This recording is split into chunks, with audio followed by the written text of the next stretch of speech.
It is my honor to be here.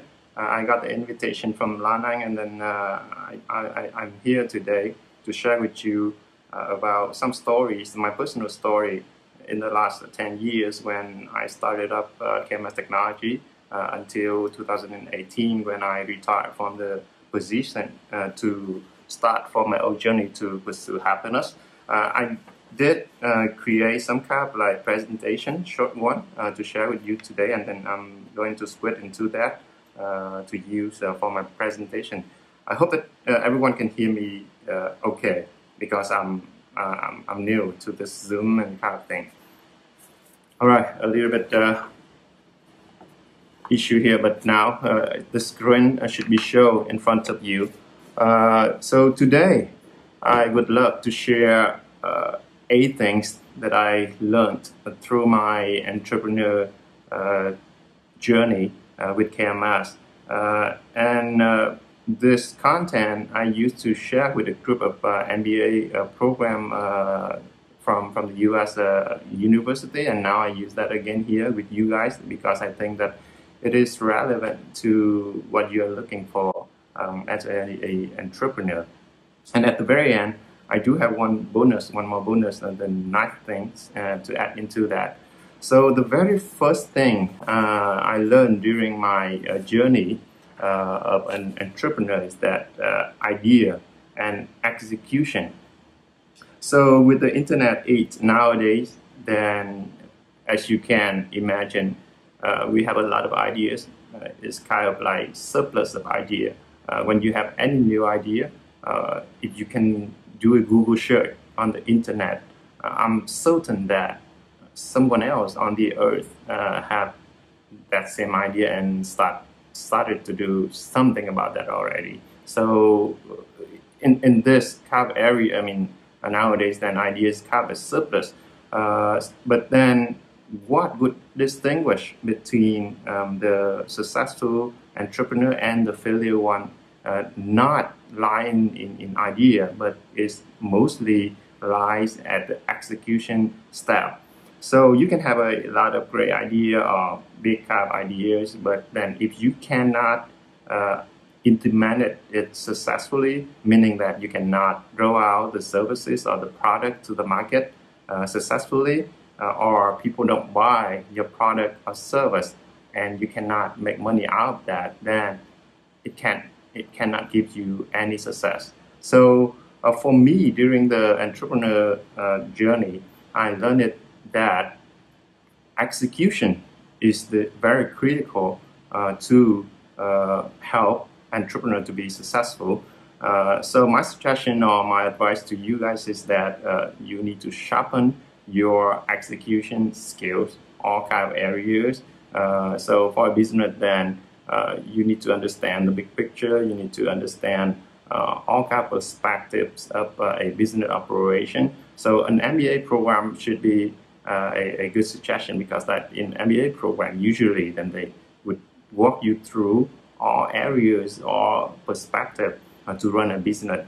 But then the next thing is that in order to execute or implement, it needs people. So that's very important. It's not you, but then you need a group of people to do that. And then when you start to head out and to execute your idea or your business plan, then that's when you start to learn. And many times from the very beginning idea, I mean very first idea, then after a while, and then you learn that it cannot be successful given the context, the current context, and then you need to switch. So that reminds me the story of Flickr. I don't know if you know a company named Flickr. It used to be like 20 years ago or around that time. It's a photo website. So at the very beginning, the group of people who started that company, they didn't want to do photo website. They really want to start a online game company. But unfortunately, then at that time, the infrastructure or whatever the things that is not ready to operate or to offer a online game kind of like company or services or kind of thing. So they cannot make it successful doing that idea, I mean, executing that idea. And then the group just switch to gradually to provide the photo website, meaning that it allows you to upload the photo and then to share with everyone. It's just like a social network type like things for photos. And eventually it got acquired by Yahoo for a couple of tens millions dollars. So by sharing that story, my point here is that you need to really head down and focus on execution. If you are into the execution kind of journey, then you would learn a lot from that, and sometimes then you may even switch your business plan to really make it successful. And then for execution, as I mentioned earlier, then it needs a group of people, great people. It's just not only you who can do the work. So that's bring me to the second things that I learned during my journey, is that my understanding is that there is no Superman in real life, right? So the Superman usually talk about the guys who are very powerful, like in the movie, like he can like do a lot of things, and with only him, right? He has all the power to do that. But then that is only in the movie. In real life, then we don't have that Superman. So that's the fact, and no one is perfect. So what can you solve that problem? So because that you need a lot of like capability, competency to really execute your plan or business plan or so, or that idea. And then now what you do? Then my suggestion is that you can build your super team.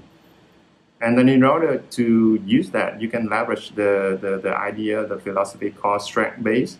So if you take a search on the internet for strengths-based of a Finder 2.0, that's the book. That's the result of a survey. Strength-based is a result from Gallup, a famous company, a research company in the US. And then they proposed a philosophy called strength-based, meaning that we are very unique on this earth. We have a few strengths, but we also have a lot of weaknesses, and no one is perfect. And then people only really thrive or really become successful if they can be in their strength zone, meaning that they are using their strength once they do their work, right? So that's basically the theory, the philosophy. And then if you try to use weaknesses, your weaknesses at work, then you need to prepare for a few things. The first thing is that it may not be that effectively. Weaknesses, if we have to use our weaknesses at work, then be careful, because it would demotivate us a lot. And then eventually we become like exhausted, and then everything bad would happen. So if you are not in your strength zone, then I would suggest you to be alert, that you need to figure out a way so that you can use your strengths at work instead of weaknesses. In this world, there's nothing called perfect. So it may be just like 20% of your time that you can use your strengths. Then that would give you enough motivation to go through the day. So it's not that you have to do like 100% of your time in your strength. But then going back to super team kind of like idea that I suggested here, the super team, meaning that that's a collection of people, a group of people that who share the same core value and vision, and they have complement strengths for each other. Meaning that, for example, I have some strength, and then I need to really find my partner with the strengths that I don't have, right? So that we can team up, and then we can make a great team to solve our business plan or business issue, whatever the things that we want to offer to the market, right? I can use me as an example. So my strength is not about innovation, I know. My strength is not about business strategy. My strength is not about finance. My strength is not about marketing and HR, and so I know that. But at the very beginning, when we don't have enough people, then I need to do all kind of things. So talking about execution, then I have to head down. Then I do all kind of like HR, all kind of like marketing, all kind of like finance. I even like have to create for myself the financial model for the company at the very beginning in 2008 to 2009. So by doing that, I don't mean that I am strong at that area. So I know that. And eventually I need to really recruit the suitable people for those positions, like HR, like business strategy. We are luckily that we have our CEO in the US. He is very good at business strategy and innovation. So we have that one guys in the US, marketing and finance, and eventually I have to fill it up all of the strengths that I don't have in the team, right? And then what is my strength? Then I asked that question, so how can I contribute to the company, to the success of the company? And then my answer is that my strength is about people, is around people. I can really hold people together as a team. I can motivate the team. I can really lead the team to have the unique voice and one voice, united kind of thing, so that we can really one team, one big team, one great team to go through all kinds of challenges that we have to face with when we do business. And as the result of that, my journey from 2008 to 2018, growing the company from 0 to nearly 1,000 people, it's not that really hard like people usually imagine. I really enjoy the journey because I mean, we as a team, we use that strength-based philosophy, and then we try to find people who have the complement strengths with us, and then it make a great team. It doesn't mean that our team include all of the superstar, super kind of like top player on the market, but then because we can really compensate for each other with strength, and then we share the same vision and core values, and then we really can stick together for a long time, and then we do a great job. So if you can do a little research about KMS Technology Vietnam, then you would see what I mean. Then we got all kind of like great things about HR, like a best place to work, award kind of things, and then in software field, and we got a lot of like software and all kind of like big award in the industry, and we can easily get that. All right. And then the next thing I would love to share with you is about crisis. Right, we are really right in the crisis moment.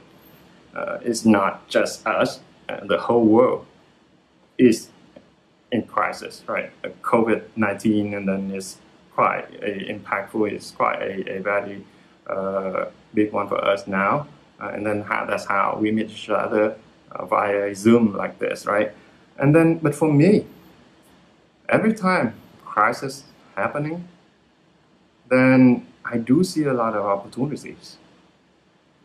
The thing is that crisis or change is the must happening in this life. You cannot avoid that. The world would change this way or the other way, but then you cannot do anything about that.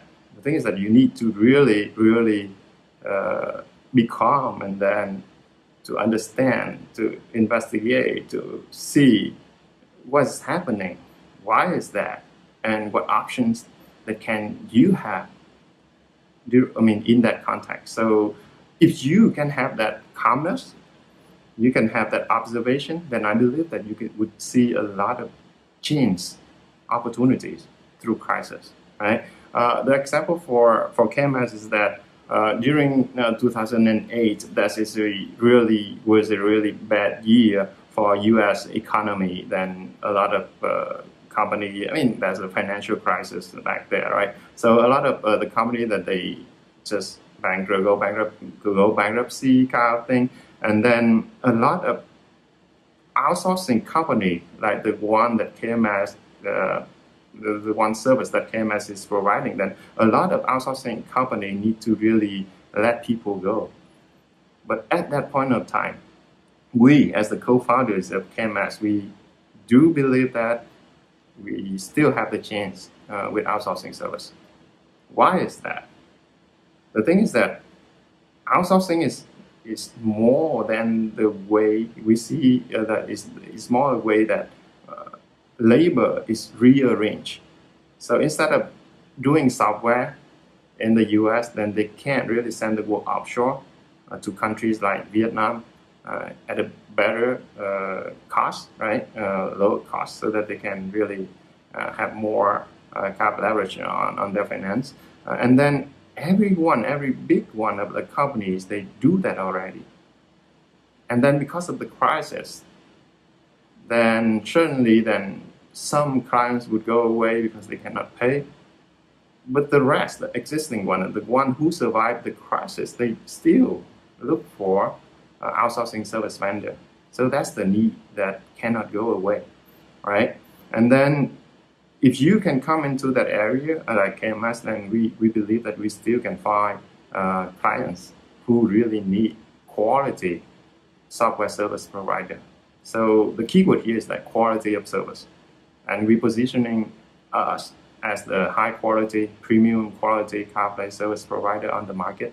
And we went through that very well. So during the first 2 or 3 years into KMS, and as you can remember, then that's the time that the president, United States President Obama got win the presidency CarPlay election, right? And then one of the things he did is that he tried to reform the healthcare program over the US.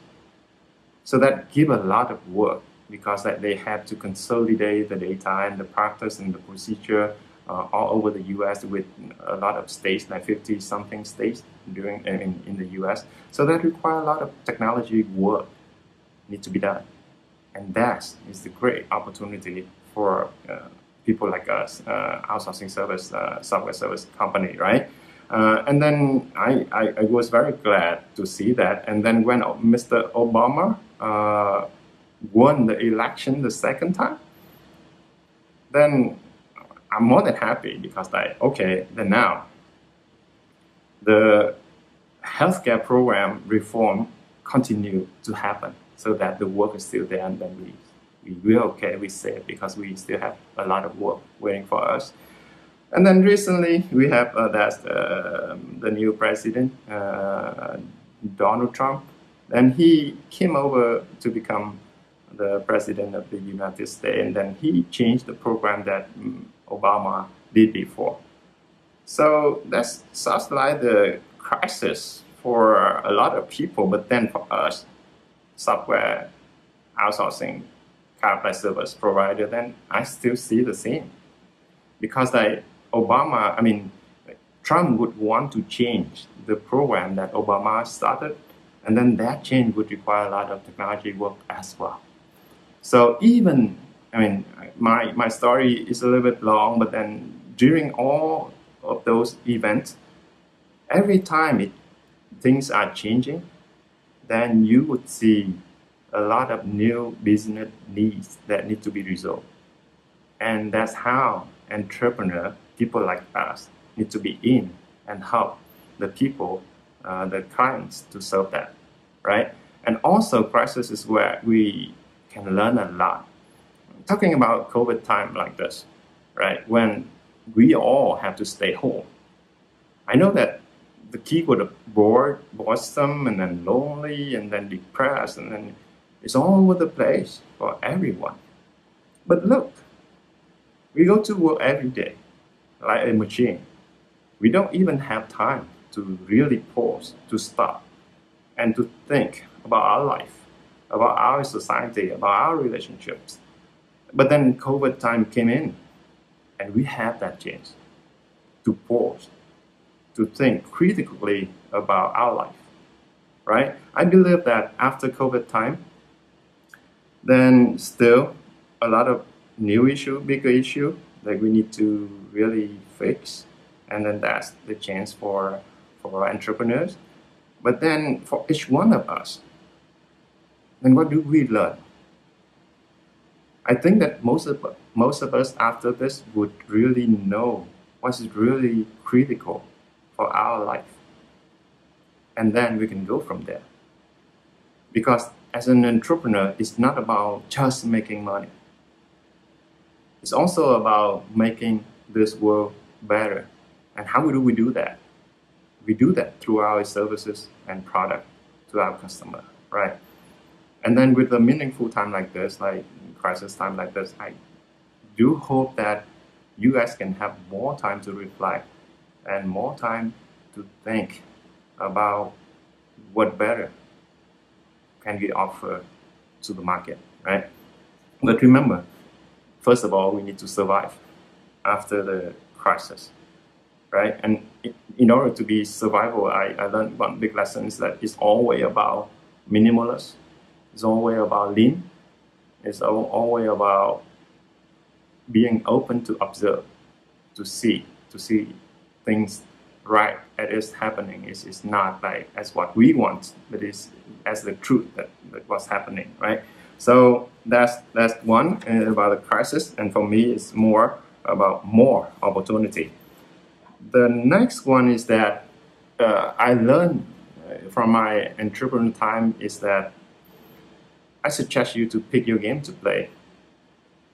Right?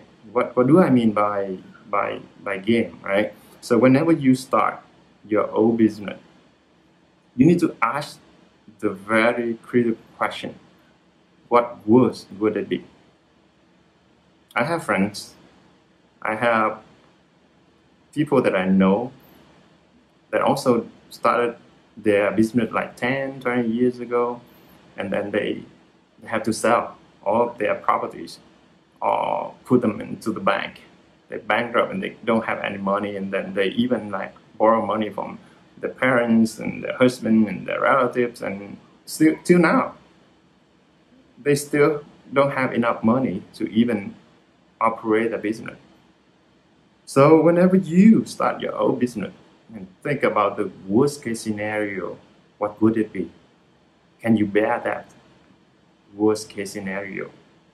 If you can do it, then I would suggest you to go ahead. Otherwise, you need to revise your business plan or your idea a little bit, because it could be very dangerous for your life, and not just for your life, but also for your loved one as well. And that's something that you don't want to do, right? The second question about game, I would suggest you to ask yourself is that how big do you want to be? I don't know how I have this idea, but then in my mind, and I know that I only want to operate the business with around 1,000 people, and then that is the size that I think this is big enough size for me, and then that could still give me a lot of flexible time to go on and work and without damaging my personal life. So I don't know how I have that number, but then I do have that number at the very beginning, and that's how I withdraw from my position in 2018 when the company reaching to the 1,000 people Kabbalah milestone. And I can share with you, one thing is that with 1,000 people, then I don't even need to have a personal assistant that I would share with you later on. But then it's the size that I really want to operate, and then it is bigger than that. It starts to impact my life, my personal life. I have a little daughter, I have my wife, and then when it starts to impact to my personal life like that, I need to really ask myself, do I want to grow more? I mean, grow the company more, or to be with the company, or what else should I need to do? And I do have my answer, and that's how I withdraw from the company, and now I become like author or whatever the things, and then I call myself in this stage stage is that the happiness pursuit, meaning that I'm simply just a person who pursue my happiness, and then it's a long way. All right, and then the next thing I would suggest you to think about is that success versus happiness. Why do I have to suggest this? The thing is that I see a lot of people, they appear like very success. They appear like they have a lot of reputation, a lot of money or access to properties or whatever. But when I look into their eyes, when I observe their life, I don't see that they are a happy person. They have a lot of ambition, but they don't have the happiness that I'm looking for in my life. Right? That's the really thing that kind of like irritate me, because at the very end, when you go away from this life, what do you want to have? So ultimately, every one of us is seeking for happiness. And if you invest all your effort, your time, your younger age, your younger time to do everything, and then you earn all of those things, but you don't have happiness, then it doesn't matter. For me, it doesn't matter. So you need to really ask yourself. I suggest that you ask yourself about success versus happiness. Sometimes then you have success, meaning that you attain some achievement, but you don't see happiness come along with that. And then that's the time that I suggest you to revise your definition of success. As long as it aligns with happiness, then that would be okay. And some of us, then they pick success over happiness. Some of us, it's like that. But for me, then I'd rather either pick both success and happiness, or if I have to pick one, I would prefer happiness. It's not success, meaning that I have a peaceful mind, peaceful life. All right. So the next thing is about freedom of time. So let's just pause a little bit here for the word freedom. Earlier I talked about happiness, right? And I believe that happiness must include freedom, must include independence.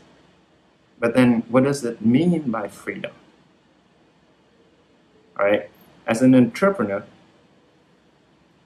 I guess that we all feel powerful, right?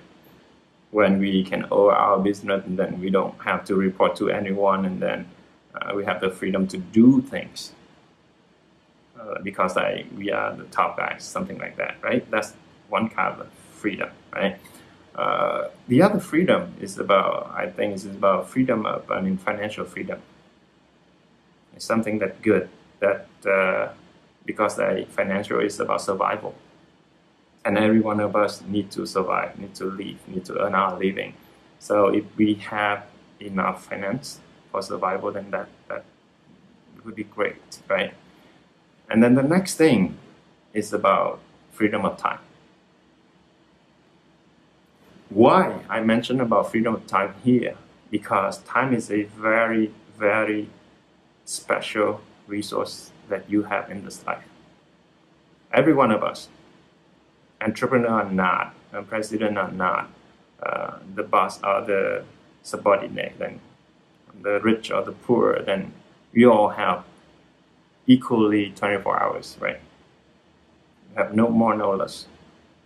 And then some of us, then we live a very long life, like 100 years, but then some others then die very young. So even we have the same amount of 24 hours a day. And it doesn't mean that the sum, the total, would be the same, right? And we don't know. The scary thing is that we don't know. We know that we are going to die one day. No one can really avoid that, but then we don't know when, right? So for me, as an entrepreneur, freedom of time is something very, very critical on some perspectives like this. The first thing is that freedom of time, what I mean is you can use your time. You have a lot of time, right? It's not like you got to be busy like all day long. That's not effective. I see a lot of great, successful persons that they work, but seems like they don't work. They keep calm, keep relaxed all the time that I see them. And then the thing is that though they don't seem busy, but their effectiveness or the result that they produce is a lot. I mean, it's great. It's like no one can compare to them. So if you can be at that level, you can do your job with the less amount of time, then that's what I would challenge you as an entrepreneur, right? And then even more than that, I mean, my personal story is like this. So my CEO in the US, then he used to keep asking me to hire a personal assistant for myself so that he or she can really help me with the scheduling meetings or my time or whatever. But I keep refusing that. My principle is that if I cannot control my time, if my PA, I mean, whoever wants to meet me need to go through my PA, meaning that my life is not that freedom. I'm not having the freedom. So I don't really like that idea. And you know what? And that's also the ceiling of the 1,000 people company that come in. Because if it's more than 1,000 people for my company, then I may need a PA. But that's not my lifestyle that I want to be, right? So because I have that principle, so I know where I stop. But then my suggestion, my advice to you guys is that freedom of time, meaning that time management, effectively use your time, is very, very important and critical part of a successful entrepreneur. Because if you keep yourself busy all the time, it would come down to the point that you cannot take care of yourself, of your health, of your family, of your loved one. And if that's the case, even you can be a big boss of a big company, but your health would go down and you would collapse one day before you know it. And that's very dangerous. And then I would not suggest that to entrepreneurs. All right, that's freedom of time. Then the next thing is about the Pareto rule. I think that you all understand about, heard about 20 and 80 rule like this, right? But then from entrepreneur side, then what I see is that a company is as strong as its backbone, meaning that is the key person of the company. And then my number for the key person of the company should be the top 20% of the company. Meaning that if I have to assess the strength of the company, I have to do the strength assessment for a company, then I just need to look for the top 20% of people. Who are they? Are they good people? Have the company invested into them for growing them, giving them the opportunities, and then make them become better every day? How strong are they? If they are good, then the company is good.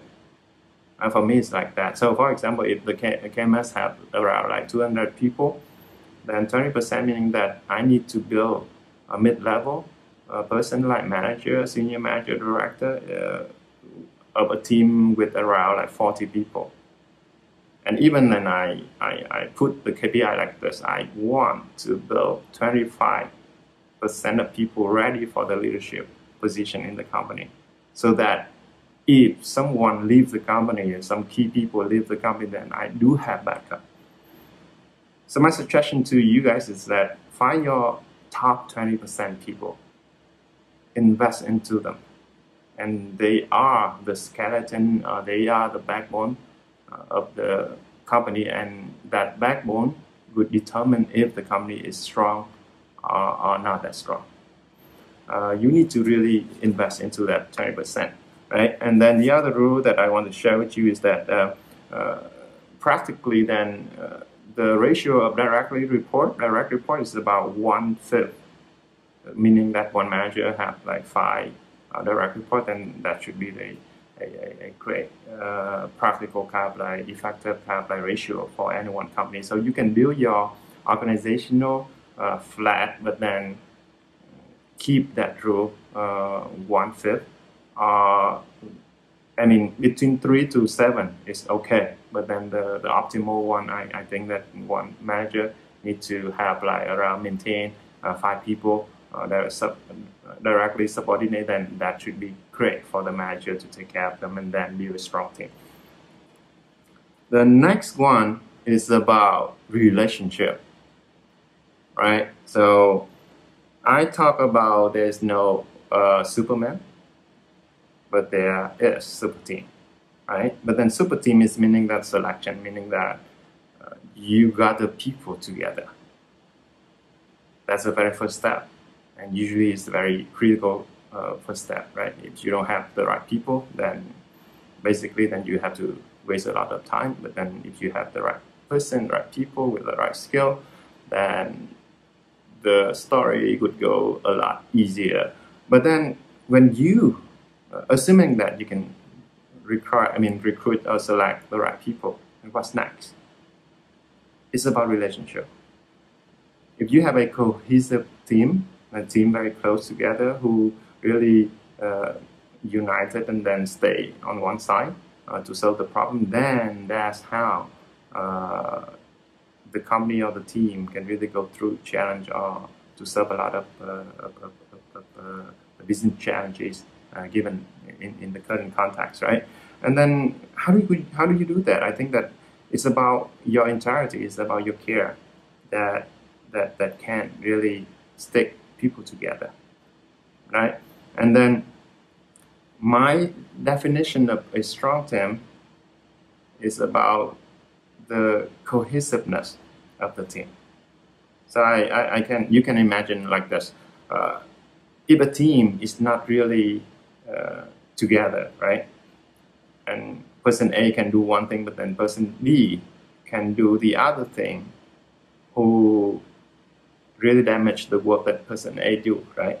And then as a sum, it can be minus. The sum result of the team can be minus, right? But if a team with people like person A do a job and person B can really accumulate more on top of that by supporting, by all kind of things, right? And then that sum should be very big amount, right? So compare it between the two, the one without cohesiveness and the one with cohesiveness, then you would see that a bit different. Then that should be between failure and success as well. So for me, then relationship would be the one critical quality that I would try to see in the team.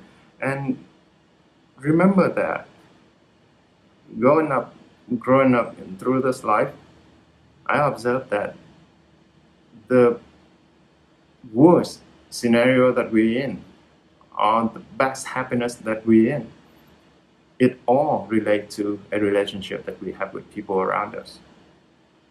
So you can take that as my experience, right? And that's true. Imagine that some young people, then when they broke up with their lover, their boyfriends or girlfriend, and even they can kill themselves because of that broken, right? That's only about relationships. So our life is pretty much, our life quality is pretty much the quality of the relationship with people around us. And that's in living this life as well as doing business, right? And then you only have 24 hours a day. And unfortunately, then if you count, then 10 hours you would be in the office with your coworkers, right? And if you minus all of the time that you sleep, And you may say that 2/3 of the time that you don't sleep, that you are with your coworker. And if your office or the people that you meet in the office are not having great relationship with you, then basically in 2/3 of your time you living in a very unhealthy environment, and that's very damage to your health. So I would challenge you is that talking about relationship, then you need to really consider this as an entrepreneur as well as an employee. Then in your office, do you have your second family there? If you don't have that, you need to build that. You need to contribute in building that second family, because you don't have a lot of options, but then you really need to meet and to work with people that you like. If you cannot find in the current company and you cannot contribute to build that, then you can find the other company, or you can build one for yourself. All right? And then the very last thing is about create positive influences. So as an entrepreneur, then it's just not making money. It's more about contribute to this world to make it a better place. So I think that everyone would agree with me about that. But I think that we need to distinguish between the big word of making the world out there better versus making your team better. I think making the world out there better is something we need to do, but it's much harder than making your team better. And the danger is that many people, then they forget to make the team better, but then they go out and try to help the world to make it better. And I don't think that is effective. For me, then the first thing is that you need to go back inside, and then if you can make positive influences to your team, make the team better, then that's the very first basic step before you can go out. And then for my personal story, then nearly 1,000 people, then I think that it's a lot of work there already. It can take you the whole day, and then it's very hard for some of us to build a happy team of 1,000 people already, right? But then if you can do it well, I believe that it can send out a good signal, send out the inspiration, send out the motivation to the world around you. They would see the story, hear the story, and then they would learn from that. And then that's one way that you can create positive influences in the most, in an effective way, that I would say. So that's the 8 things that if everyone asks me, what do I learn during my entrepreneur pipeline journey, then that would be the top 8. Then it comes to the 9th one. This one I learned from my CEO in the US when I first started the company. And he told me that this thing is not taught in the MBA program. They taught you about corporate finance, but then they don't teach you that cash flow is your blood bank. Can you imagine? So your company, your business, and then you have your money coming in now, right? And then you have that model called cash flow. And anytime the cash flow is minus, is negative, then that's the time that your business is dead physically. No matter how big your vision is, or no matter how big your company is, but then that's the time that your business is dead. And that could put you in a very hard situation of like borrowing money and then selling your stock, or inviting the external capital investor or something like that, right? So as an entrepreneur, I urge you to really have a deep understanding about financial model, especially cash flow, and then to keep it healthy. If you cannot do that, you need to hire a really great person who knows how to do it. Usually it should be the CFO to help you with that. Otherwise, it's very dangerous. It's very dangerous for your company. I heard a lot of story about like startup with good idea and good execution at the very beginning in 1 or 2 years, but after that they run into big issue with cash flow, and then they go bankruptcy. A lot of stories like that because we shot up. I mean the owner shorted up the cash flow understanding. Okay, so in conclusion, then given our COVID time, I would like to share with you this story. Whenever we go to our doctor because we got sick, we go to the doctor, right, and then we share. I mean, we tell the doctor about what we have, and then we ask him or her that, what's wrong with me? Right? What's wrong with me? But I would suggest you to change the question to what's right with me. Why is that we get sick? We were born into this life, we're grown up, we're getting old, we get sick, and we die. So that's the normal process. So whenever you get sick, don't focus on the question of what's wrong with that, but it's actually what's right with that. For COVID-19, what's right with that? You can learn a lot, right? You can learn a lot from this incident. And I believe that after this COVID time, then a lot of great things would happen. For example, then people would now focusing more on happiness, and that's good news for me because I am the author of the book called The Happiness Journal. So I do hope that people start to really think about, with COVID, then we can lose everything after one night. So what would matter us for happiness, right? That would be the critical question that every one of us need to ask. And then it's just that change. It's powerful, right? This COVID time gives us a lot of pause for reflection. But then after the storm, COVID storm, then I think that you still have to really head down to go on the execution, right? And then the other story I can share with you is that I heard this from a speech of Jack Ma, the former chairman and CEO of Alibaba, Chinese company. And in one of his speech, when he received the honor PhD degree at the Hong Kong University, I heard that he shared with people that if you have 1 million, it's your money. If you have $10 million, then you may have issue, but then it's still your money. But then if you have $100 million in your business, in your bank account, it means that the society trusts you, know how to use that money in a good way. I really agree with that.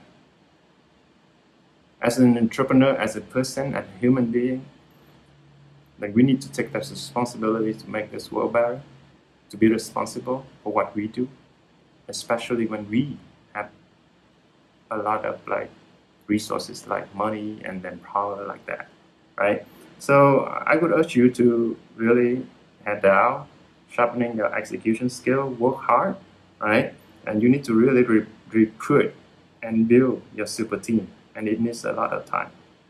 You need to go out and build your network, extend your network, so that whenever you need to fill up one position, then you know the person already. So as a top of the company, my position before, then I consider myself as a recruiter, meaning that I'm going out, meet people and understand about them, and then invite them to join KMS whenever I see a suitable position. And then it needs a lot of preparation, a lot of time to grow that network, right? And then that's it for today. I do hope that by sharing my story, personal story, it doesn't mean that it needs to be like the other big books say. But then I do hope that by my story, sharing my story, it could give you some kind of like useful, helpful suggestion, as well as like advice, so that you can become a successful entrepreneurs later on. And most of all, I wish you happiness. It's just not success. Thank you. So now is the time for question then. Thank you, Mr. Hong, for your sharing, for your outstanding presentation. And I think that your sharing about 8+1 element for the being an entrepreneur is very inspiring to all aspiring entrepreneurs who want to start their own business. And so now we are coming to the Q&A session. We have received many questions from the attendee so far, but if anyone still have any other questions or comments, please type your questions in the chat room, or you can raise hand. And so we are moving to the first questions from Miss Hà Giang. It seems that a super team need a good leader. So how can we become a good leader to make a super team? All right. So, I mean, I do have the other topic sharing on my website about how to grow your leadership skill.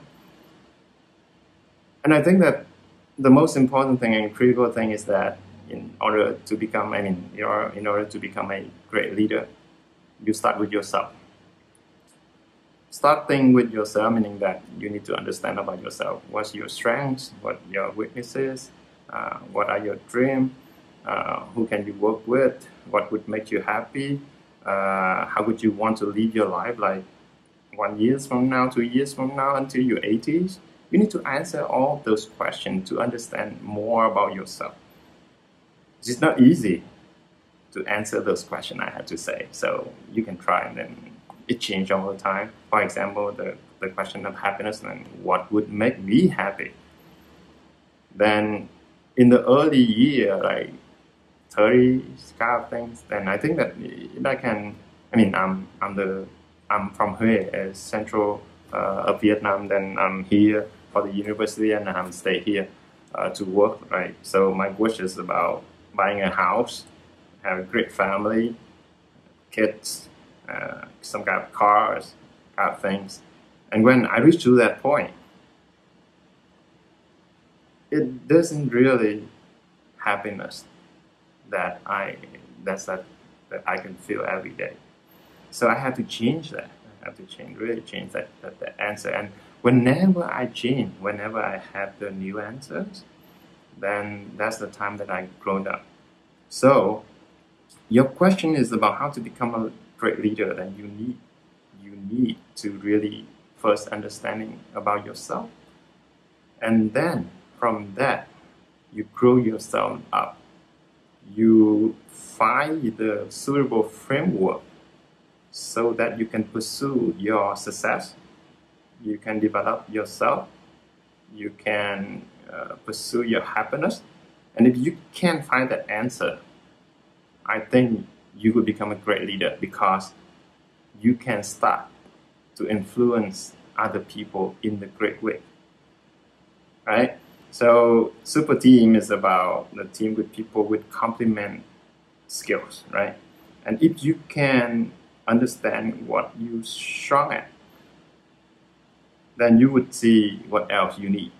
And that's the first step, that you can start to look around to see, if that's the case, then I need to partner with someone. For example, for me, then I'm not a business strategy kind of person, so I need to partner with someone with skills like that. If I cannot have him or her, then I really need to find an advisor, right? Otherwise, then my business would not be going well. So start with yourself, and you need to have the trust in yourself that you can self-grow yourself. Under any circumstances, you don't have to wait that you need to be in the big one company, multinational one company, then you can grow. And yes, if you are in that multinational company, big one company, great one company, then you can grow.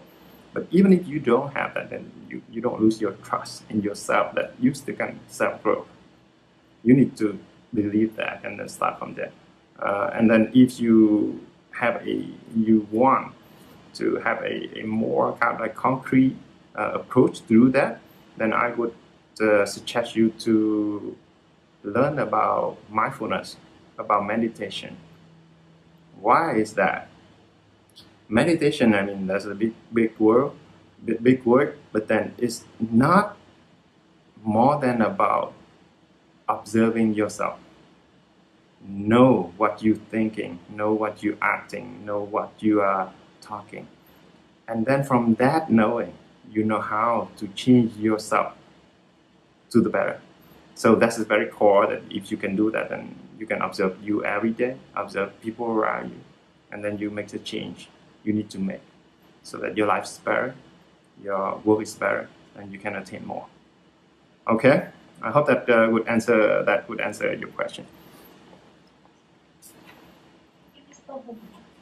And for the next questions from Fan regarding to the team matter, how to look at the situation when you need to fire anyone during the time you build your founding team. It's really hard. I mean, doing business, even in life, at this age, I mean, I'm 44 now, and then many of my friends got divorced, and then it's kind of the same thing with doing business. So when you partner with someone, it's kind of like a marriage. And marriage, as you can imagine, then there's a lot of up and down, right? And then you have to manage through that. And sometimes you need to come to the hard decision that the marriage is not working, and we need to act. And as a leader, if you sign up for a manager or an entrepreneur or a business owner kind of like role, you need to prepare for that job. Because one time comes when you need to do that, then you have to do that. It's not an easy one to do, I have to say. I myself have to do that. I need like 2-3 weeks to get over with the feeling. But I know that that's something good for everyone. It's just like the divorce, right? When you get divorced, and if you have children, it's really hard for everyone, right? Everyone involved. But then if there's no option other than that, then you still need to be really straightforward with your spouse and your kids, that, you know, mom and dad love each other before, but then when you grown up, then we don't feel like we are suitable to live with each other. But it doesn't mean that we don't love you. We really need to have that conversation. And the same with business. I believe that if you can maintain a close relationship with your partner or with your people, then people can understand the situation. And when it happens, it's much easier for you to talk to them, look straight into their eyes, and then you can really share that decision with your co-worker or your partner. All right, so relationship is still the one that you need to maintain. And relationship, if you want to maintain that, it's about straightforward, it's about integrity, it's about transparent, it's about caring, right? Because you care, then sometimes then you need to cut. Just like you growing a tree, right? For some of the branch on the tree, then you need to cut it so that the tree can grow better and more beautiful, right? Prepare for that. Prepare for that.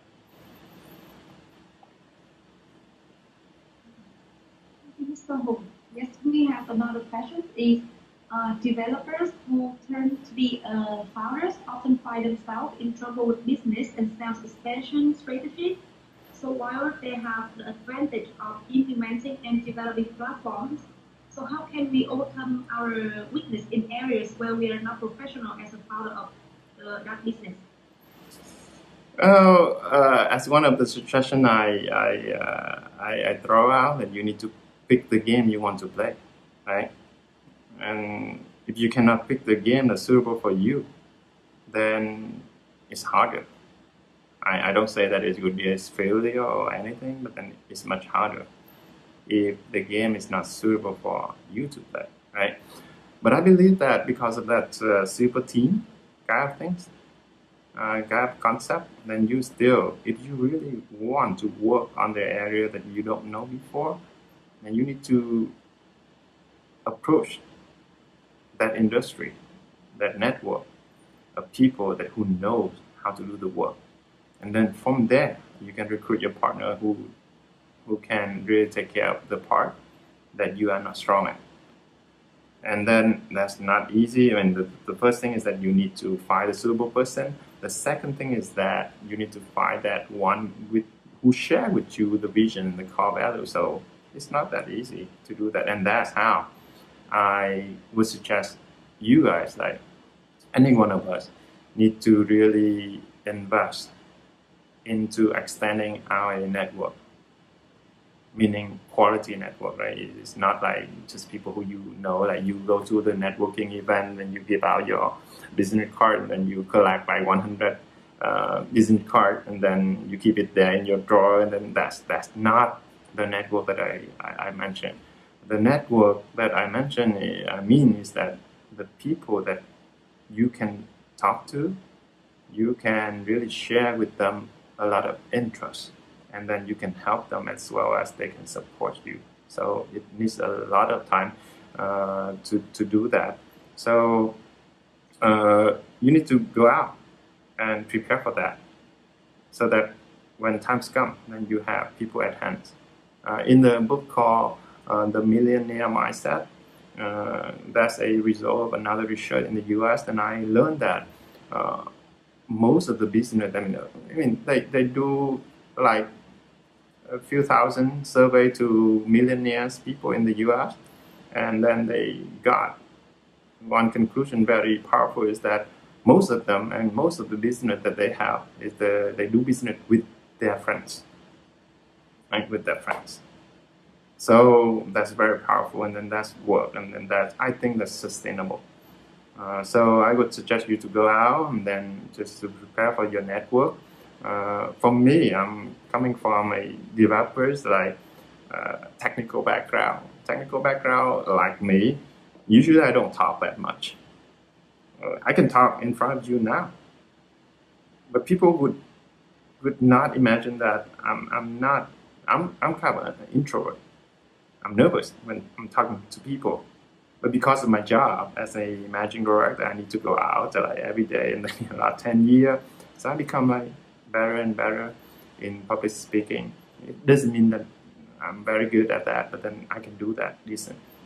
So at the very beginning, I'm quite hesitant to go out to meet people, but because I know that I need to do it. So every month, I commit myself that, okay, I commit to myself that I need to go out and meet at least one person, one new person in 1 month. So as you can see that one person per month is not that many, right? But if you keep doing that for top months, you have top people that you know, who you can really keep exchanging email, and then once in a while, then you check with them, then how are you doing, then any help, any support that I can have for you, something like that, right? And usually after 2 years, then those 24 people, then you can only like keep a connection with only like 2 or 3 people after 2 years. So meaning that a year, then you can only find a new friend. But if you keep doing that, in 10 years, you have 10 new friends, right, who you can consider quality in your network, right? And that's a lot already. If you can count your close friend, then I don't think that we can count a lot, right? Usually it's like in one hand, right? It cannot be 10. But then if you keep doing like I said, and you have 10 new people in 10 years, the great thing is that those 10 people would have their own network. And usually they are the ones who are suitable, who share the same core value with you as well. So the network is like exponential. It's not just like 10 people, right? So a lot of investment upfront. And during that experience, it would help you to build a healthy relationship with your team as well, with the people around you as well, so that you appreciate what you have currently. So good luck. Just need to head down and then do the work then. Mr. Hong, so we have another question from Ms. Bergman. So I think it's a very common issue happening with everyone. Like how we can build a good relationships with our colleagues when everyone are busy and do not often talk to each other.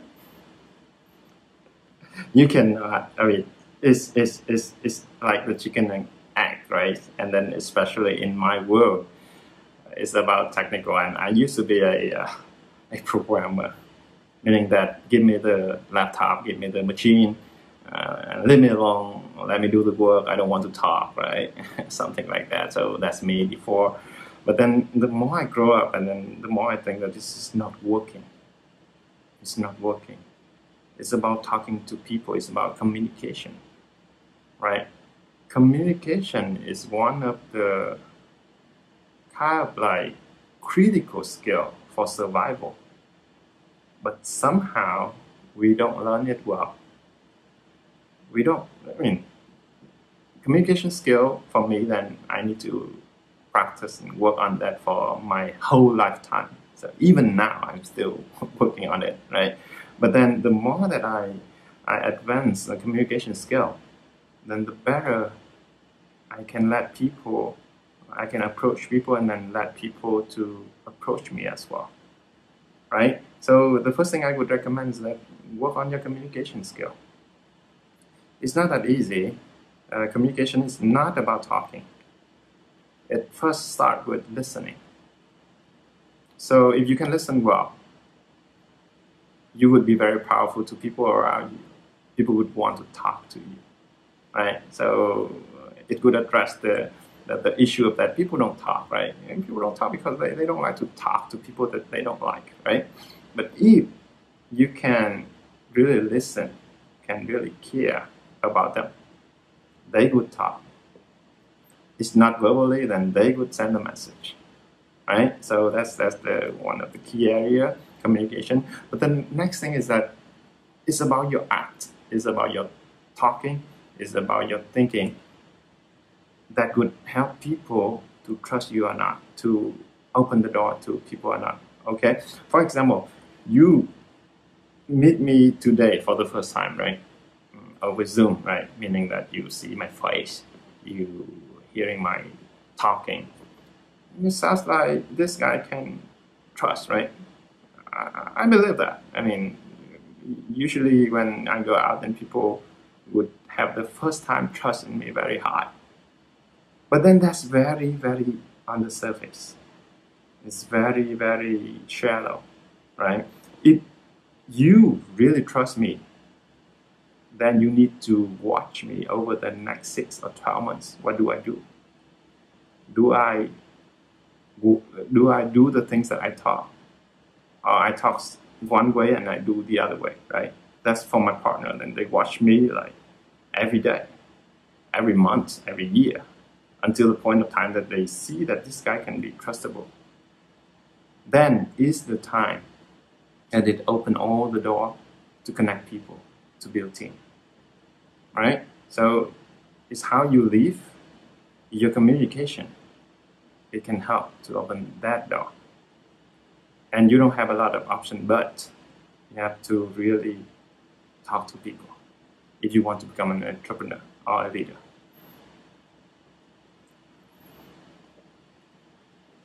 Mr. Hong, I really appreciate for your answers, and we got many comments from our attendees, and I would like to share with you more.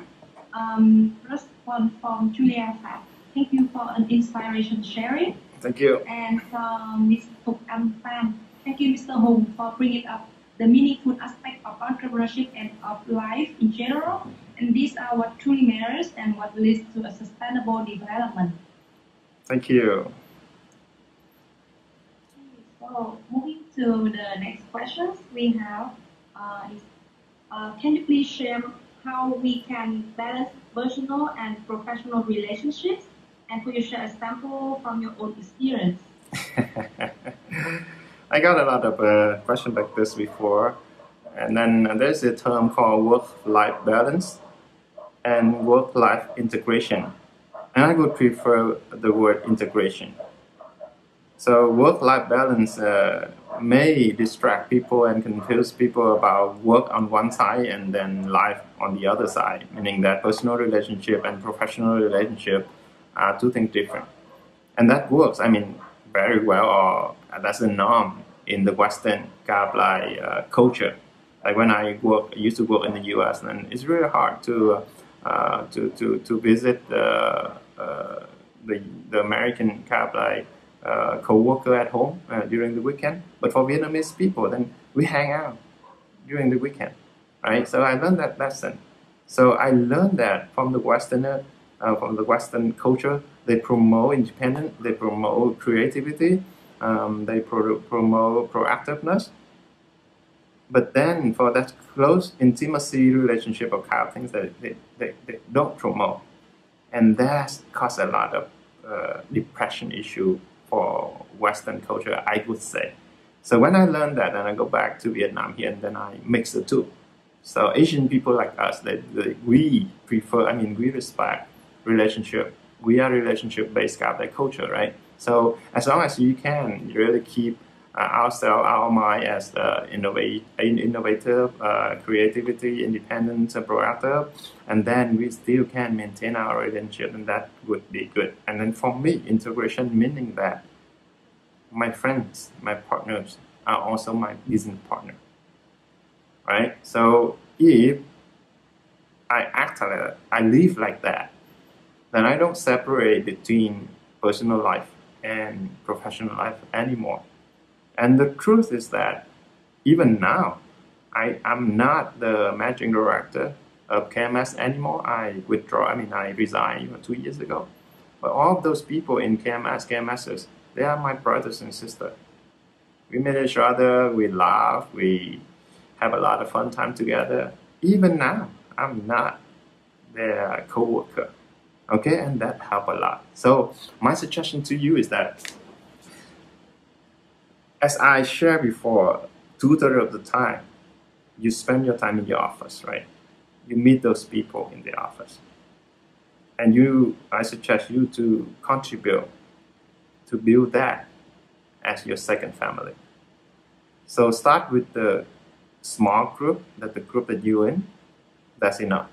5 people, or like 4 people, or 10 people, then you contribute to build that your second family. And then after that, you have a close relationship, you really become one with them. You will see my meaning. Like professional and personal relationship are not need to be separated. So by no means I don't mean that it would work for everyone, but then it worked very well for me. I can be a proof for that. Thank you, Mr. Hong. We have another question, please. You said you realized a lot about entrepreneurship after resigning a company and become a founder. What kind of situations make you get a big enlightenment? And was it when you would fail or achieve great results? And what do we need to shorten the time of such enlightenment? So people talking about a lot about better way, shorter way, and then to show you the other perspective. Okay, so I go back to the very first part of the question is about what makes I become an entrepreneur. So 10 years ago, 12 years ago, so actually a group of us who are the co-founder of the KMS, then we used to work in the same company before KMS time. But we think that we can do a lot better. But the thing is that we cannot make that decision in that former company. So we, 3 of us, really sit together and then we talk to ourselves that we can really create our own company and then to do a better environment so that we are happy to come into the office each and every day, and then we commit for that. So that's the change that I start to co-found the company, and then it turned out to be a great journey for me. If you can go to KMS website, then you can see all of the video recorded from year-end party or company trip. You would see what I mean, because you can see the shining eyes in each of us, the staff. Then we are so happy together, and then I think that the enlightenment Kaplan moment that I want to share, and that I want to really urge you guys to do that. But then how do you do it faster, right? I don't have the answer. I don't really have the answer for that. But my suggestion is like this. Usually, especially young people, then you are so focusing on the end goal. You stress because of the goal that you set. For example, you want to become a millionaire by the year of by the age of 30, and then you sleep with that goal each and every day, every night. It becomes stressful for you, depressed for you, meaning that it took away a little bit of your energy every day to go closer to that goal. My suggestion is a little bit different. You know how to get there. I mean, you know where to get, your goal, right? And you know the end goal. But don't sleep with that. Instead of that, just like the question I suggest you to ask what's right with the situation, meaning that what would help you, what the process would help you get there, and focus on the thing you do each and every day. But don't focus on the end goal. Don't too much focus on the end goal. Just enjoy each and every moment that you do, the people that you meet. If you know that the framework is right, just go on, do that. Spend the last moment of the day, just think about that, and then sleep well. And the next day, go on and do that. Amazingly, if you do that, then your end goal, your result, would come to you faster. I cannot explain why is that, but that would happen to me. I know that I want that, but I don't care a lot about whether I have to have that or not. I just head out and do my job. And that's the time I enjoy it the most, as well as I can really earn that, get that even faster than anyone else. All right, so in order for you to do that, again, I still recommend you to practice mindfulness, meaning that you observe your thinking, your act, your talking each and every day, and change that so that it's suitable with what you want in this life. If you want happiness, you change that to be suitable for happiness. If you want success, if you want to become a billionaire, change that to be suitable for that. And by those small change each and every day, you would get there. Whether you get there or not, it's up to you. How long? It's up to you. You don't have any shortcut, but then if you do it well, then I believe that you can get there much earlier than anyone else. Thank you, Mr. Hong. We have one question from Ms. Ale. How do you overcome the negativities of 2008 crisis to start the company during those times? Yeah, actually, as I share, we see a lot of opportunities like that. Even at that point of time, I remember the other outsourcing company, then they need to let people go a lot. In my former company, hundreds of people, something like that. But we believe that the work is still there. So the group of us in the US, then they are at the age of 40 something at that point of time. So their friends in the network is about CXO ranking. So when they know that we starting up a company doing the outsourcing business, then they actively call or reach out to our CEO in the US and ask him, hey, I heard that you started up a new company, then can you go work for me? So we started like that. And why? Why did they contact our CEO?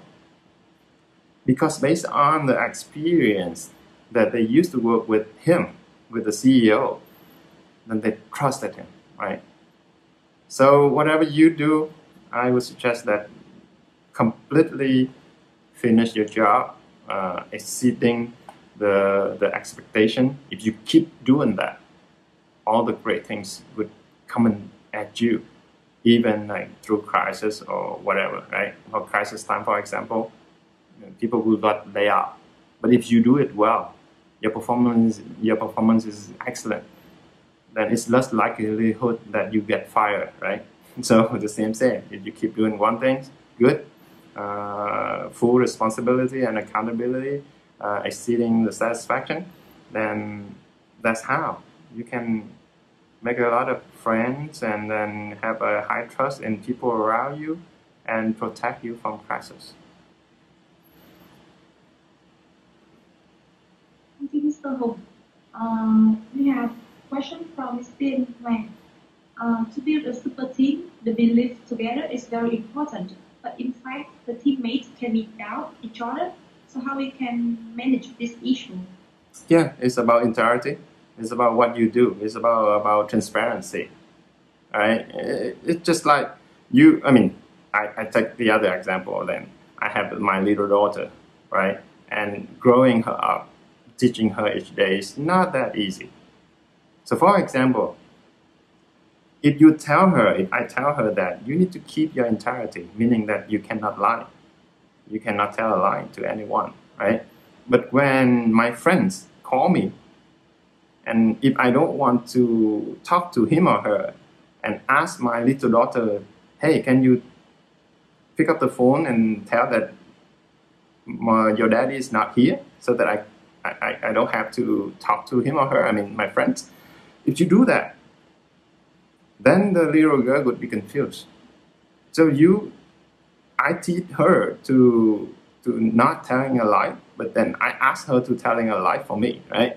So it would send out the confusion kind of like thinking into her head, and then you cannot do that and hope that your little daughter would be keeping integrity at all costs later on, right? The same thing in the team, right? The first thing is that I would recommend, I mean, all of the issue I have seen so far, mostly it started from selection, meaning that you recruit the wrong one.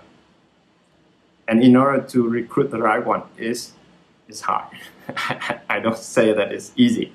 So you need to learn a lot, maybe 5 years, maybe 10 years, right? But assuming that you have recruited the right one, then it's the behavior, it's the culture, it's the transparency, it's the integrity, openness, and then caring. Those practices would bring people together. And as a leader, you need to really create a lot of sample for that from your life, from how you act, from how you talk, and how you think. And then eventually it would form the culture of the team. If you have time, then I suggest you to refer to my blog post called the 7 Sustainable Leadership Core Quality kind of things. And you go on my website and then you would see that right away. Actually, I wrote that article for The Leader, a Maya magazine, and during the TED time. So in that article, I do have quite a few suggestions for people to grow their leadership. But basically, if you can do that, you can do great team. And it's not just great team, but then a great life as well, happiness. Thank you, Mr. Hùng. There's another question that I think you used to have a good job with a high position. So how did your family react when you decided to quit a good job and become a founder? And how did you try to make your family believe in your beliefs and visions when you make the decision, and also during the time that you were developing the business from ground zero to success? Yes, I mean, there are 2 stages here. The first stage is that when I started the company, like 12 years ago, At that point of time, we got married, me and my wife, but then we didn't have kids yet. But I do share with her that whenever we have kids, then we cannot, both of us cannot really be corporate person like this, because we would not have enough time for our kids, our children, right? So my thought is that one of us, either me or my wife, need to do something else, so that we need to prepare for more flexibility in time to work, so that when we have children, then we can really maintain a balance in our life. And then at that point of time, then I'm luckily to be the one who had the chance to co-found KMS, and then that's very good. And that's how I convinced my wife. And at the very first few years, then it's hard. It's hard for us. But fortunately, then my wife, she has a good job at that point of time, and she covered most of the things in the family. And then my salary is very humble, very little at the first year or so. But after that, when things going well, then they become better. I have a lot of time to take care of my little daughter. So whenever she got sick or anything, then I can stay home and then take care of her. My wife, she travel a lot, and then she have a lot of work to do, and then sometimes then it's hard for her that she cannot stay home to take care of the little girl. But then that's me there, so that's convincing, right? Most of that is like that, but then I think the second stage is quite harder than the first stage. The time that I resigned, I told my wife that I really need to withdraw from the current position, so that I can go on with my happiness pursuit. And then that caused a lot of worries in there with my wife, because you know, a female usually would worry a lot about days in, days out finance and kind of things, right? So when I told her that I had that plan, and she worried a lot. But things turn out that we don't need a lot. The thing is that for COVID-19, the crisis currently that we have, then I would urge yourself to ask yourself the question: what is the most important things that you need in this life? You need to do if tomorrow you have to die. Ask that question. If you can seriously answer the question, you don't see that you need a lot, right? You don't need a lot. And that's the thing I realized.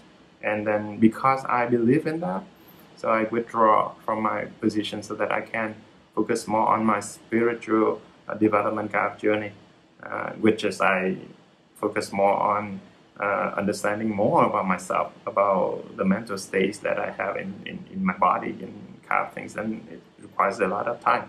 And the good thing is that after a while, I influenced my wife to quit her job as well.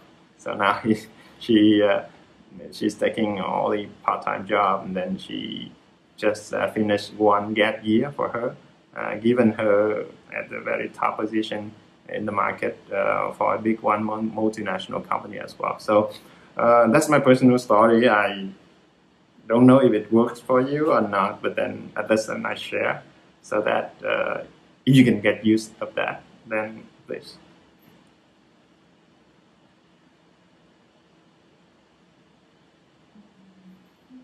Thank you, Mr. Hong. There's another question from Min. Do you think there's any big changes become entrepreneurs during your time and now?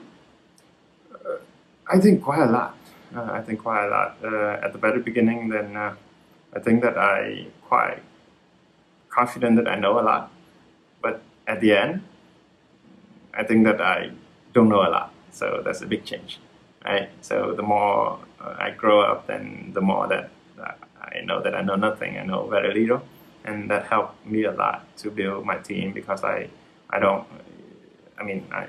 super team kind of like idea is about that, right? It's about accept a few things that you are good at and move on and find the group, the partner with the skill that you don't have, something that you're not good at.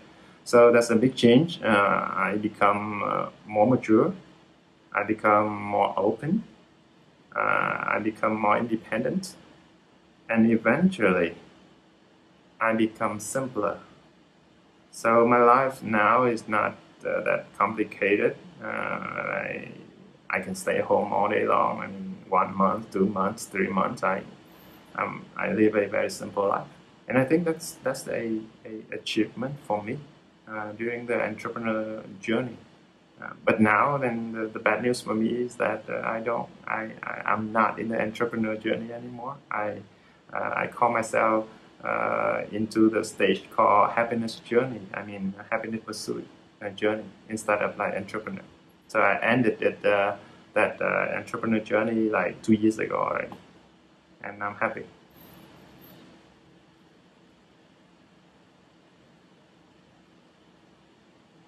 Thank you, Mr. Hong. Can you please share with us more about some of the tips from your 2080 rules in your decision life? 2080 rules. Can you repeat the question? I don't quite get the question. Yes.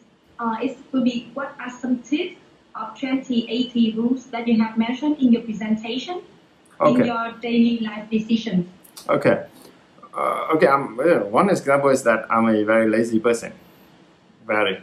I prefer not to do anything. Just stay very lazy. So whatever I do, I think very carefully, and I have to do it the most effective way. For example, when I design my house, though, I know that I need to clean up the house later on by myself, do maintenance. So one of the criteria I ask the architect is that, hey, you help me to design my house with one condition, that if I have to do that all by myself, I can do it easily. So it come out that the floor need to be flat.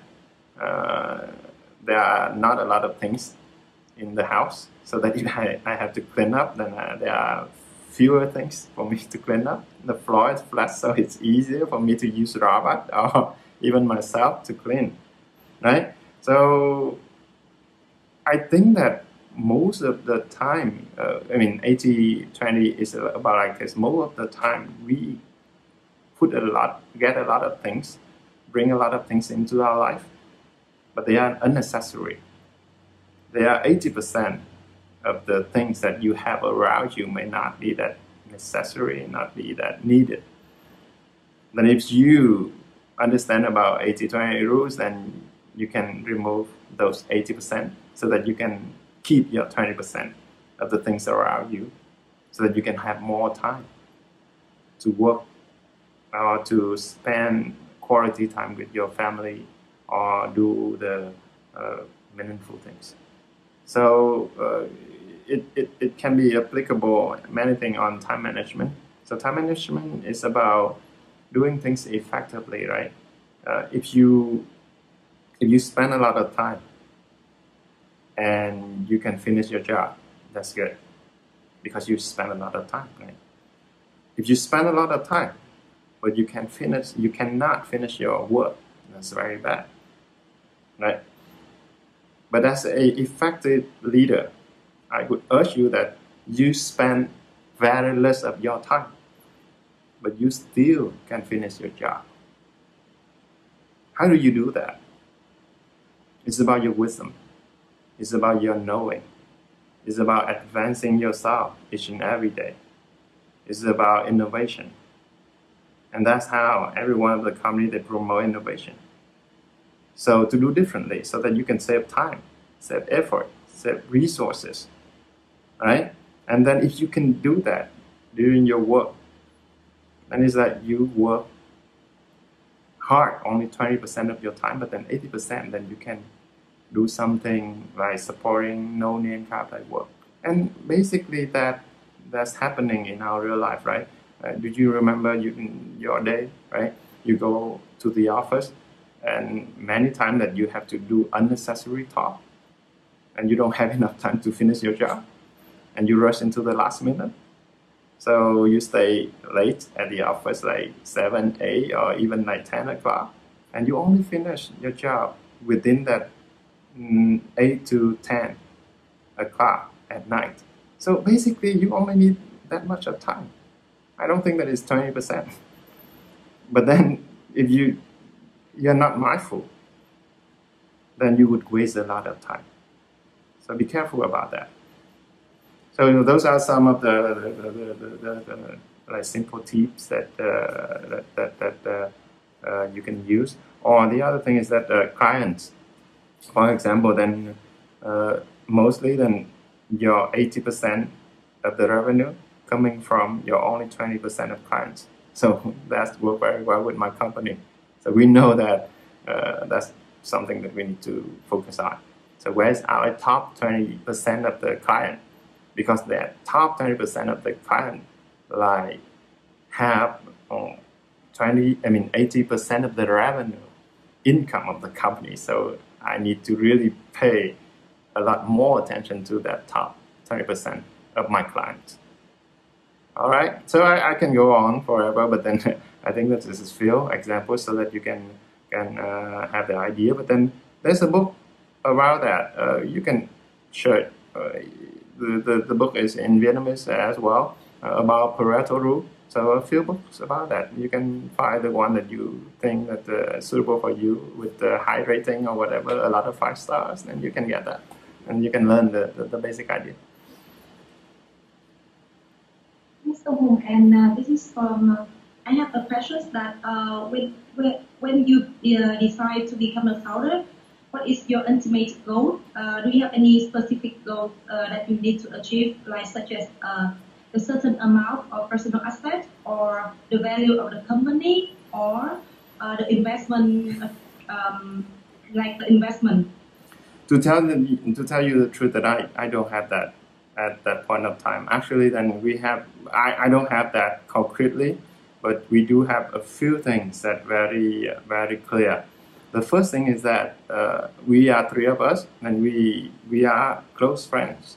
We used to be ex-co-worker in the former company, so we still maintain great relationship at that point of time, though we are not working in the same company anymore. And then after a while, then we reunited at one company. But then we're not happy because we cannot contribute because of the culture, about the setting, whatever the things. But we cannot change the culture of that one company. So we sat on the beach one day, and we told ourselves that why don't we create our own company? If we're confident enough, then why don't we just create a place where we are happy to come in and come out each and every day? That's the very clear thing that we want to do at the very moment, the very first moment. The next thing is that we are clear that we need to start. We don't know. Actually, we don't have the number, we don't have the goal, we don't have anything, but we know that we need to start on our strengths. So all of the things we know at that moment is about software outsourcing service. And then we start from that service. Until this moment, like 12 years later, that service is a lot, have a significant ratio in the revenue of companies, still maintain that, right? So we start from our strength, so we follow strength-based philosophy. And then in the first 1 or 2 years, then we thought that we would grow up the company into like 300 people. And that's enough for us to have money so that we can start investing into building software product. And that's true. After 3 years, and we got into the point that 300 people, and then we have money to invest into a few software product ideas, and some of them fell. One of them got big success. It's called, the company called QA70, and got acquired by Tricentis recently. But then at that 3rd year, when we have that 300 people, and we look at each other, and we said that, why do we have to stop here? You can just let it grow up. And that's how it grown up into like 1,000 people. And still now, I'm not in the management team, so I don't have the clear picture of where it's going next, how big of that. But then it got changed. right? And then you, based on your wisdom, based on your experience, based on your reality, then you need to revise your goal or whatever the things that every time. So every 5 years, every 10 years, every 3 years, something like that. So, but at the very beginning, we only have the trust in each other and the confidence that we can do something good. So that's to answer your question. Yes, thank you, Mr. Hùng. Actually, we still have a lot of questions but because of the limited time. So I think this will be the last questions for you. All right. This is from Mr. Ngân Hoàng Xuân. That can you please suggest some questions that we can ask ourselves to check if the ideas is good enough to start the business? Okay, that's a hard one. I think that of all the people I know, then one of the person that I know that he can answer the question is my CEO, because he is the business strategist of the company or the innovation kind of guys, and then he's also behind all the software product that we are doing at KMS. But within my knowledge, then I can suggest something. I hope that it works for you. The first thing is that you need to really validate, early validation, do early validation of your product or your service idea. So for example, I mean, if it is a software company, I mean software service, then you can put up a dummy page on the web saying that you are doing this with this feature, and leave a email box out there, and then subscribe if you want to get to the top first 100 clients for free. And you can test that, right? If that have attraction, then meaning that people want to buy your service, right? So what I mean is that find a way to validate if the service can sell, right? The next thing is that how big is the of the market, right? If the market is very small and there are players already, then no matter what you do, then you can earn a very little small piece of the cake. So you need to understand about the market. So where you position it, and then from that market, how big is the market? So the market size of $1 billion is much different than only $1 million. So, and it's also impact to your investments as well. The next thing is that understand about a business model. You need to really see, build the financial model for the service and product, and see if you do this, if you do that, a lot of assumption, different kind of like context and scenario, then to see how can you gain, how can you win, how much of the money that you need to invest as well as you can earn, right? And how long can you bear? So those are the things that you really need to do at the very early time. And also, if possible, then recruit for yourself advisor in those fields. So you can talk to them. I mean, just schedule like 1 hour session with them, and then present your idea and hear what they say. Right? Hear what they say of those experienced people, and the same with your potential clients as well. You can really get in touch with them as early as you can, and see what their reaction on the idea and the service that you want to do, and then based on that, you would decide if this is feasible, this is sellable, this is kind of profitable, and to have enough money, earn enough finance for you to go on. Because that, if you, I mean, as I share cash flow model, if you run into the issue of negative cash flow, you dead. And it's not that you dead.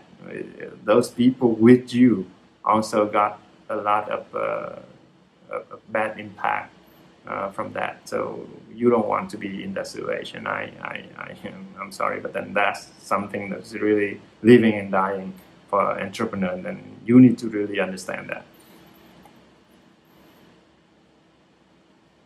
Thank you, Mr. Nguyễn Việt Hùng, for your enlightening and insightful presentation and to share a lot of your experience as well as your expertise My in pleasure. this area. Yes. So on behalf of everyone here today, thank you so much for making time to join us here this evening, even today is Friday. Thank you. And hope you guys have a great weekend. If you want to talk more with me and exchange more with me, just email me. You can go to my website, viethungwen.com, and then there's a form over there. Then I receive all the email that you send there. Again, thank you so much for your time and your dedication. So ladies and gentlemen, this is the end of our session. Thank you very much everyone for your participation tonight.